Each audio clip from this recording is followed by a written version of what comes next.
আগামী দিন কিন্তু নতুন করে আবার বিশাল লড়াই হবে। কথা বুঝে আসছে? এক জালিম এসে আরেক জালিমের বিরুদ্ধে লড়াই বাকি আছে। লড়াই হবে তো নাকি? জোরে বলুন, হবে তো নাকি? কেন আমরা সর্বসময় মুসলিমের সাথে ছিলাম, মুসলিমের সাথে আছি, গরিবের সাথে ছিলাম, গরিবের সাথে থাকবো, এটা নাকি? অতএব যারাই গরিবদের লুটবে, গরিবদের উপর অত্যাচার করবে, কারবালা আমাকে শিখিয়েছে তাদের বিরুদ্ধে লড়াই করা আমার ইমাম পাকের সুন্নাত রাস্তা। জোরে বলুন সুবহানাল্লাহ। সেদিন এজিদ নামে লোক জুলুম করেছিল, আজকেও এজিদ আছে না নাই? অতএব লড়াই আমাদেরকে করতে হবে। যতদিন বাঁচব হকের পক্ষে, ন্যায়ের পক্ষে, মানবতার পক্ষে, ভ্রাতৃত্বের পক্ষে, সম্প্রীতির পক্ষে, ঐক্যের পক্ষে, গরিবের পক্ষে, দেশের পক্ষে, দেশবাসীর পক্ষে আমাদের এই লড়াই করতে হবে। এটা শুধু রাজনীতি নয়, এটা আমার ধর্মের কাজ। জোরে বলুন সুবহানাল্লাহ।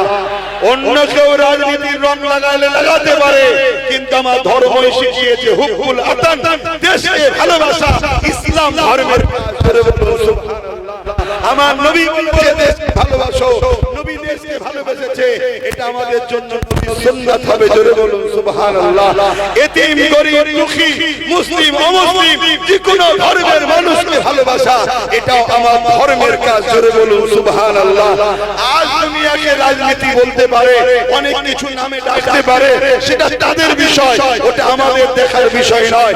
আমরা গরিবের পক্ষে ছিলাম, আছি, থাকবো। মানবতার পক্ষে ছিলাম, আছি, থাকবো। অসহায়দের পক্ষে ছিলাম, আছি, থাকবো।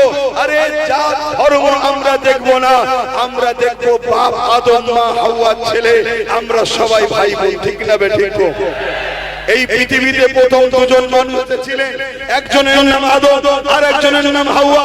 এই দুজনের থেকে পৃথিবীতে মানুষ তৈরি হয়েছে। সে আমেরিকা বলুন, ফ্রান্স বলুন, জাপান বলুন, ইন্দোনেশিয়া বলুন, ভারত বলুন, পৃথিবীর যে কোনো মানুষ বলুন, সবার সৃষ্টি এই দুজন মানুষ, নারী আর পুরুষ থেকে। তাই আমরা সবাই এই দিক দিয়ে মুসলিম, হিন্দু, দলিত, আদিবাসী, শিখ, পাঞ্জাবি, আমরা সবাই বাপ আদম, মা হাওয়ার ছেলে মেয়ে, আমরা সবাই ভাই বোন। তাই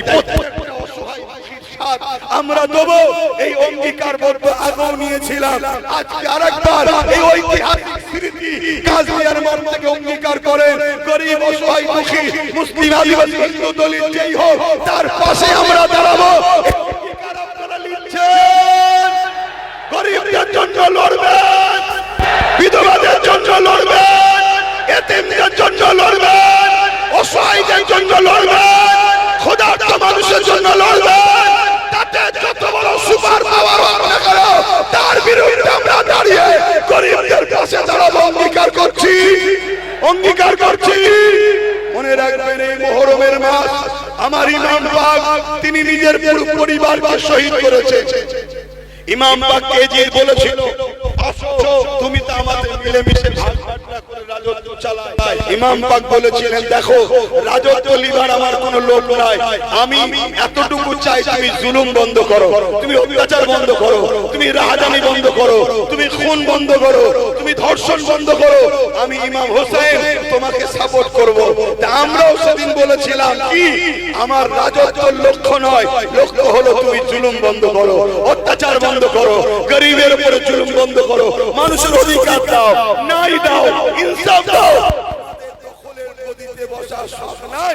কেন? আমরা মুহাম্মদ রাসূলের গোলাম।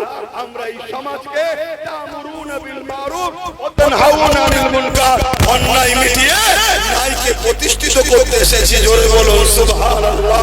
এই কাজ আমার গরিবের কাজ করেছে, এই কাজ আমার আবু বকর সিদ্দিক করেছে, এই কাজ মুজাদ্দিদ আল-বাসানি করেছে, এই কাজ গৌসুল আজম করেছে, এই কাজ সাহাবাহুল করেছে, যুগে যুগে নবীরাও করেছে।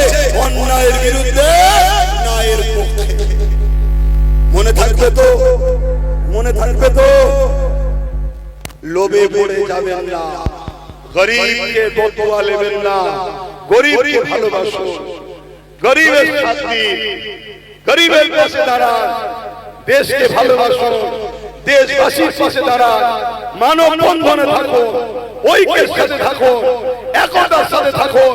কোন এক জায়গায় ঝামেলা হয়েছে, সেই ঝামেলা সত্য মিথ্যা কি সে কোনো ভেরিফাই হয়ে প্রশাসন দেখবে, সেটাকে শুনে যেন নিজেরা নিজের এলাকার কোন গরিবের উপরে জুলুম না করি, এটাও খেয়াল রাখতে হবে। কেউ আমার উপরে জুলুম করেছে মানে এটা নয় আমি 10টা নিরীহের উপরে জুলুম করে নেব না। ও ভুল করেছে, শাস্তি হবে। আজকে যদি শাস্তি না হয় কাল হবে, কাল যদি না হয় পরশু হবে। আজকে বলুন, কেউ কেউ তো মনে করেছিল আমাদের শাস্তি কোনোদিন হবে না, কিন্তু দেরি হলো। 15 বছর পর শাস্তি হচ্ছে না হয়নি? জোরে বলে হচ্ছে না হয়নি? আমি এটাও আপনাদের বলি, এই শাস্তি তো বড় ছোট, এই শাস্তি সে শাস্তি নয়, হাকিকাতে শাস্তি দেরি হলো, যেটা পরকালে ময়দানে মহাশয় হবে। তাই আল্লাহকে ভয় করবেন, আল্লাহকে ভয় করে ন্যায়ের পক্ষে থাকবেন। তো যাই হোক, এই গরমের মধ্যে এইভাবে আপনারা অনেকক্ষণ ধরে এসে দাঁড়িয়ে আছেন। আমার টাইম দেওয়া ছিল 4:30, সে জায়গায় এসে নামাজ পড়ে স্টেজে আসতে 5টা বেজে গেছে। আমি প্রায় জাম পেয়েছি ঘটকপুকুর থেকে একভাবে ঘটকপুকুর থেকে গাড়ি চালানোই যায়নি, 5-10 করে আসতে হয়েছে। ওই জন্য সময় লেগে গেছে, না হয় হয়তো 4টায় চলে আসতাম। কেন ওই আলিশা ও অনেক করে বলেছিল ওর বাড়িতে একবার যাবার কথা, কেন ওর বাড়িতেই আমি দেখতে এসেছিলাম। সব আপনারা জানেন, কথা বোঝাচ্ছে। ও আমার অ্যাকচুয়ালি আহলে সুন্নাত ওয়াল জামাতের ছেলে ছিল, সংগঠনের ছেলে ছিল। সেই দেখতে আসাতে আজকে কি জুলুমের শিকার হতে হয়েছে, কিন্তু এতে আফসোস করলে হবে না। আরে আমি কোথাকারের কে? আমার হোসেন পাকো কুফায় যাচ্ছিল মেহমানের বাড়িতে, কুফায় যাচ্ছিল মেহমানের দাওয়াতে, কারবালায় তিনাকে এটকে জুলুম করেছে না করেন? তাহলে আপনি হোসেনি দাবি করবেন আর আপনার উপরে জুলুম হবে, মন খারাপ করলে হবে না। ধৈর্য ধরে আল্লাহর উপরে ভরসা করে মজবুত হয়ে থাকতে হবে। আজকে ধৈর্য ধরে আল্লাহর উপরে ভরসা করে মজবুত হয়েছিল। 6 বছর হয়তো সময় লেগেছে, কিন্তু আজকে এসে পৌঁছেছি না পৌঁছাইনি। কিন্তু সেই জালিম কোথায়? জালিমের খবর কি? এই জালিম কোথায় গেল? আরে জালিম তো শুধু দুনিয়াতে ভালো জায়গায় আছে এখনো। যদি ওকে না তুলে নিত, ওকে খুঁজছিল অনেকে, ও বেঁচে গেছে।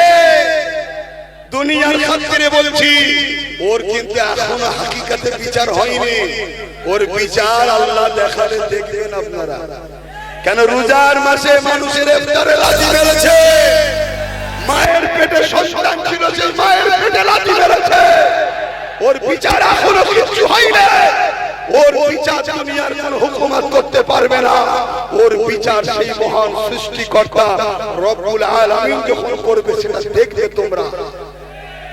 তো যাই হোক, তাই বলে যাচ্ছি, আপনারাও ধৈর্য ধরবেন, সবর করবেন। ইনশাআল্লাহ একটা দিন আমাদেরকে আল্লাহ সাহায্য করবেন, আরো সাহায্য করবেন। এ তো সবে দরজা খুলেছে, ইনশাআল্লাহ আগামীতে আরো সাহায্য আসবে, আরো সাহায্য আসবে। কথা বুঝছেন তো নাকি? হ্যাঁ, আরো সাহায্য আসবে। কেন যেটা এসেছে ওটা বড় টলমল করছে, ও বেশি দিন নয়, ও বেশি দিন নয়। তা যাই হোক, একটু যদি ধৈর্য ধরতে পারো আর ঠিকভাবে যদি চলতে পারো, ফলো যদি করো, যেভাবে গাইডলাইন দেবো যদি মানো, আগামী দিন তো আমাদের সময় আসছে, এরপরেই তো আমাদের সময় আসছে। কিন্তু মনে রেখে দিও, ঈদ আলাদার জন্য না হয়ে যায়। এখন আবার নতুন করে সব অনেক দরদি বেরোবে, আর কোনো দিকে নয়, ডাইরেক্ট সুজা ভাইজানের সাথে আছেন তো? হাত তুলে বলো, হাত লম্বা করে আল্লাহকে সাক্ষী রেখে বলছো, একে অপরের পাশে দেখো কেউ হাত তুলতে বাকি আছে কি? যদি বাকি থাকে ঝগড়া নয়, শুধু চিনে নাও আমাদের নয়, তাই তো নাকি? চিনা দরকার আছে না? না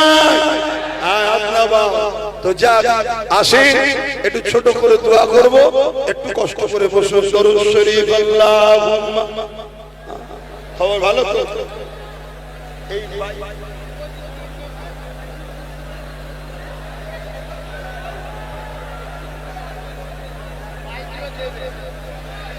ভাইরা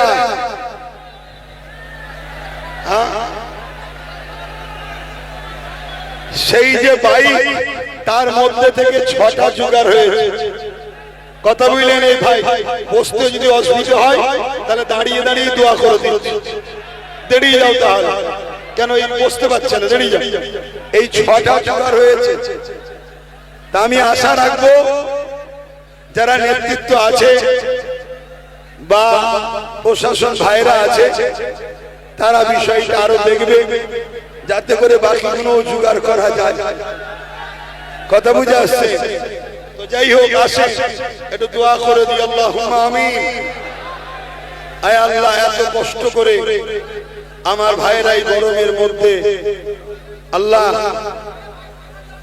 এই সেই কাজিয়ার মাঠ যেখানে আপনার নবী বলেছিলেন কেউ যদি বিমারিকে দেখতে যায়, অসহায়কে দেখতে যায়, আল্লাহ তার উপরে আপনি রহমত দেন।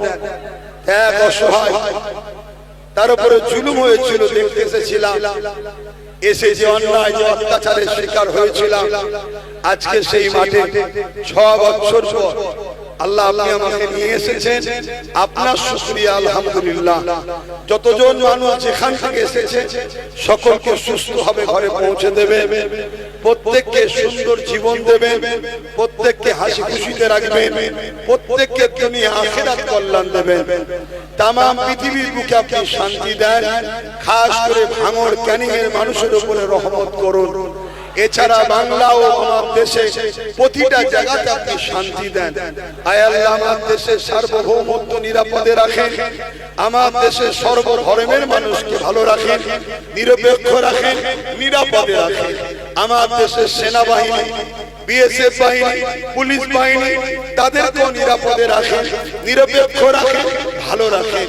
আয় তামাম কায়নাতের সৃষ্টিকর্তা মালিক, আপনার কাছে ভিক্ষা চাই, এই মথুরা সহ ক্যানিং পূর্ব সহ দক্ষিণ 24 পরগনা সহ আমার পশ্চিম বাংলায় প্রতিটা বাড়িতে আপনি রহমত দিন, প্রতিটা বাড়িতে ছেলে পুলে পরিবার বাচ্চা নিয়ে সুখে শান্তিতে রাখেন, অভাব অনটন দূর করে দিন, খোদার নিবারণ ব্যবস্থা করে দিন।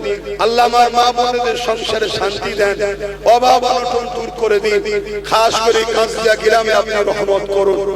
আজ এই গ্রামের মানুষ কত অত্যাচার, কত জুলুম স্বীকার করে, আল্লাহ আজ তারা এই মাহফিলে আজকে খুশি মনে করতে পারছে, তাদেরকে আপনি সুযোগ দিয়েছেন।